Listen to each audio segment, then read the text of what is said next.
Qu'Allah dissipe vos soucis, qu'Allah dissipe vos tristesses, qu'Allah transforme, remplace vos soucis par une joie, une délivrance ici-bas et dans le delà. Amin ya Rabbil Alamin.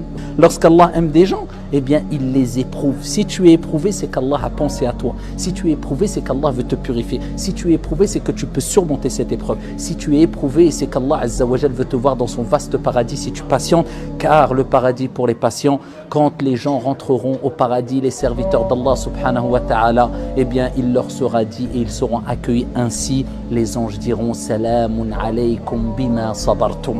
Et n'oubliez jamais que toutes les épreuves que vous pouvez voir autour de vous, il faut relativiser, il y a plus grave autour de vous. Si tu as perdu un œil, ô combien sont aveugles. Si tu es aveugle, ô combien sont tétraplégiques et sont allongés, rêveraient de bouger. Si tu n'as tout, il faut relativiser. Il y a toujours pire que toi.